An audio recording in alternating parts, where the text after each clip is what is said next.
highlights and some lowlights, I guess, of the 2018 program. You can see where this photo was taken here, one of the nicest pen sites on the lake.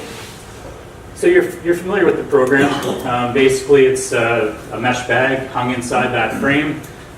When the program first started, we standardized the size of the pens so that the various locations we could compare. And that's proven to be very helpful over time. So you can see the lengths, widths. So I've been around to all the different sites. Of course, this is your old site here at Port Dalhousie. Jerry, I used to have a caption here that said the Cadillac site, and Andy thought might hurt the other net pen sites' feelings, so I changed it, but I really did have that. Beautiful spot.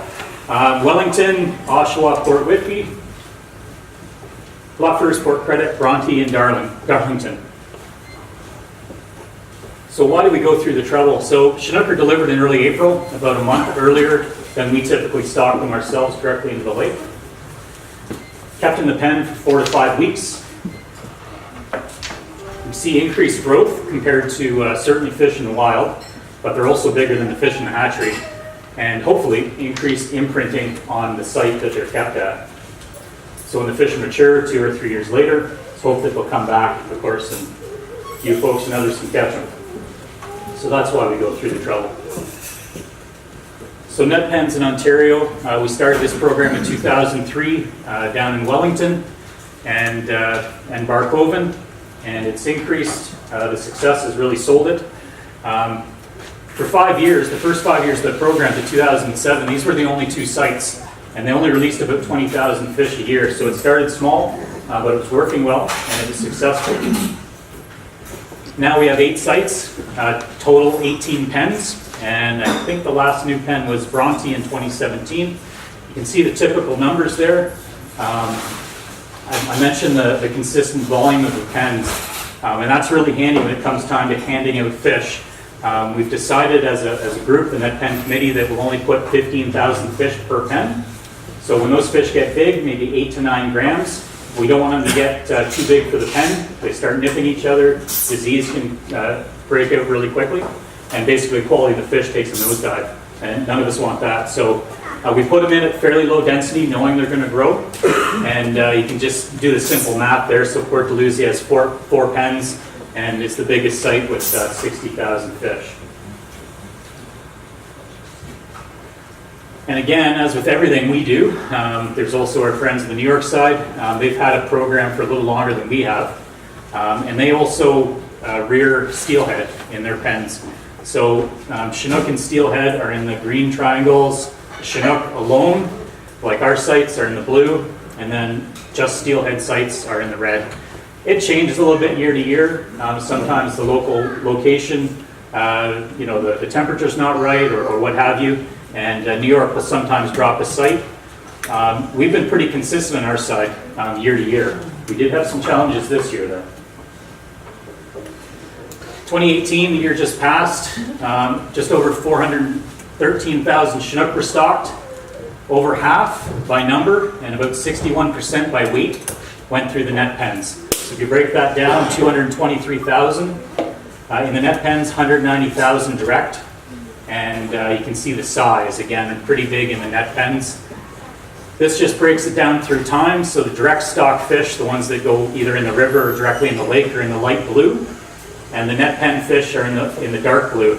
So you can see from early on, with just a couple sites and a few more clubs got involved. And because it's been going so well, and the volunteers have been doing such good work, we've allocated more fish to the program. So in recent years, about half go in through the net pens versus direct stocking. And it's, again, because of the good work, we trust the clubs. We know they're vigilant. You got to remember, these fish are paid for, grown by the people of Ontario. So we got to treat them with care. And we've been really, really pleased with all the work that the volunteers have done at all the sites, including Dalhousie. So just presenting the numbers a few other ways here. So time in the net pens, it's generally around 30 days. That's the average there of 30 days or just over 30 days in the blue line. It bounces around year to year because of temperature, because of a number of things. Temperature is a big driver. You can see we're a little bit below The average, with a lot of variation there. Some pens released very, very quickly, and others released more normal time, and we'll talk a bit about that in a minute. I mentioned the density in the pens, so basically think of this as the size of the fish. So when we delivered, in the open circles there, that's when the truck pulled up and put them in your pen, and then 5 weeks later they went out quite a bit bigger. You can see that spread basically is due to the net pens and the work of the volunteers. And then this is just simply weight. So typically the fish are delivered to the net pens about 3 to 4 grams. I think I've got that right, Jerry. That's maybe a little 2.5 to 4, something like that. Usually the 3 marks about. Yeah. And then this is the size when they're released. So some years we've had fry going out at 10 grams, which is massive. The average dropped this year because a couple sites released early. We'll talk about that next. So this picture kind of sums it up at Port Credit. This is the ridgeway at the mouth. That's part of the story. Unfortunately, in 2018, it was a challenging year. We did have a total loss of fish at Port Credit, 10,000 fish, and nearly a 70% loss at Bronte. This occurred mid-April, after the fish had only been in the pen for 11 to 12 days, depending on the site. We'll likely never know definitively what happened to the fish. We did send some to the lab in Guelph. I think I was down at Bronte 3 days after they started seeing sick fish. And even by then, the fish were too far gone to get a definitive read. What we do know is preceding the fish die-off events, we did have a really intense storm for 3 days, 4 days, blowing hard out of the east, a little unusual. And we think part of it might be stress on the fish, the wave action. They likely got physically pushed up against one side of the pen, kind of squishing each other, if you can imagine them. They can't swim away. We didn't see a die-off of any other species in the harbor, so it doesn't seem like it was a spill or anything environmental. But those Chinook were in the pen and couldn't get away from the wave action. I'm suggesting that's part of it. When I was down there, certainly the substrate was stirred up from all the wave action. A lot of particulate in the water. It was really, really dirty. That can abrade their gills. Again, they couldn't swim away. They were stuck in that pen. That's probably part of the equation there. There might have been some cold upwelling with all that strong east release. We do have some temperature data for that. So it was unfortunate. The two clubs, they hate it more than anyone. They don't like this happening. But there is some risk involved. We know that going into it. Just occasionally, unfortunately, comes to pass. Yes, sir? Now that you know that that's the case, if there's storms like that, is there a plan to maybe open it up and release them? Exactly. That's exactly it. Yeah. So we're late on having our pen follow-up meeting. Jerry's going to remind me, but that will be part of the discussion. So, you know, what might happen is we'll have, it's weather. I mean, your anglers, you know this. It's hard to predict it exactly. But maybe if we get a blow for a couple of days, you start going on high alert, you're watching your fish. Letting 90% of them go live, but early, is better than keeping them till, you know, virtually all of them die. So you're exactly right. That's what we're talking about. And we do have some guidelines around temperature already that you pull the pin, no questions. So that's probably where we'll land, is something like that. So this is just more of the gory details. I think I've just said all that. Got ahead of myself by a slide. One other change was Darlington didn't have a pen this year.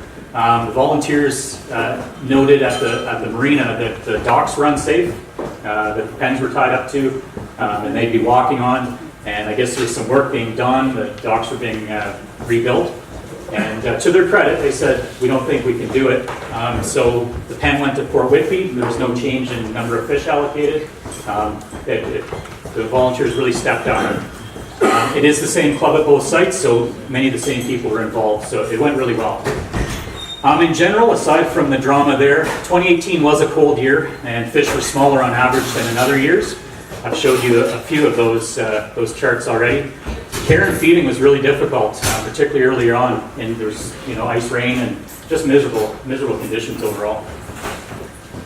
Moving forward, with input from all the net pen volunteers, I mentioned this, a storm protocol will be discussed, and maybe, certain sustained weather conditions, wind, wave, turbulence, whatever. Early release might be done simply as a precaution. So I've got some specific detail. I think I'm going to focus on Port Dalhousie. We put a temperature dissolved oxygen sensor inside the pen with the fish. It doesn't give us real-time data, but after the pen program's done, I collect them all, download them, and take a look at the characteristics of each site. So this happens to be bluffers. I hope you can see that at the back. The most current, 2018, is in purple there. This is temperature. I mentioned it was a cold year. So we've had these temp loggers in the pen since 2015, so we got 4 years data now. In a sense, it tells us something we kind of already know, but it does put it in perspective versus the other years. It was really cold for that 4 to 5 weeks. Dissolved oxygen, it's a bit of a mess. If you can see a pattern in there, good on you. Cold water holds more oxygen, so it was absolutely fine. Low point there looks like about 11 parts per million, so oxygen generally wasn't a problem in any of the sites. This graph here shows growing degree days, so it's, again, just a way to compare year to year. 2018 got cold and never really caught up. So it was behind almost from the start and stayed cold versus other years. I find the folks that run the net pens, they know their site better than anybody. They really like getting this sort of information to compare notes between sites, maybe explain some of the things they're seeing. Bronte, I mentioned they did have a loss of fish, and it occurred here. You can see I'm interpreting this as sort of a storm front pushing cold water. You can see it really dropped. It was starting off cold, and then the temperature just went off a cliff there. It would seem reasonable that played a role. You can see similarly there's dissolved oxygen in purple, and it really dropped off quite rapidly too. I'm just going to skip ahead. There's no dirty secrets here. I just want to get to the stuff that's more relevant. So Dalhousie, it's been an excellent site from day one. Continues to be, even with the move. I think, Jerry, it's working out well. Lyle, I should say, too. Here's temperature. Interesting. So you guys can tell me why I'm seeing this, but no 2 years are the same. It's really variable. I assume it's an influence of Erie and... Erie's the big thing with the ice. If we get ice on Erie, the water stays colder longer. Okay. So you're rolling the dice, really. The fish have been excellent every year, no problems. Then you can see purple there. That's this past year's dissolved oxygen. Typical for it to drop off as the program goes on, but still, 8 parts per million is still really good, and it doesn't look like you drop much below 10. So that was great. This is that same graph, and again, you can see overall 2018 actually wasn't the coldest for you guys. So, and not only that, but you can see these lines are really far apart. There's quite a bit of variation year to year. So it's a challenging spot, but to the club's credit, they've been producing really good fish. I should point out too that you moved. Jerry, it's your second year now. Do I have that right? Second year coming up. Second year, yeah. So that red dot should be moved. And the temperature should be higher in the marina as opposed to right where the water was flowing. Yeah, so that might explain why 2018 was still a cold year, as it was for everyone else, but it wasn't your coldest. I learned something every time I talk to you here. Thank you. I think that's all. I've just got the rest of the sites here. If there's any questions, happy to take them, and if not, I'll hand you over to Andy. Can you raise 2 things? Yep. Size of the penfish versus the direct stocking. Yep. And number 2 was how we count the penfish. You want me to comment on that? Yep. Okay. So size at direct stocking, about 4 grams. They're stocked around the same time, but the net pen fish have already been in the pens for a month at that point. We get a lot of variation, as you know, in the pens. We have had fry up to 8 grams, 9 grams. That's at the high end. But typically they're 3 to 4 grams heavier than what goes in directly. And then the measuring protocol, typically 200 or 400 fish, depends on the club's interpretation, are weighed. You do a batch weight and then do the multiplication, so that the average size is very accurate. It's the same methods that our staff use in the fish culture stations.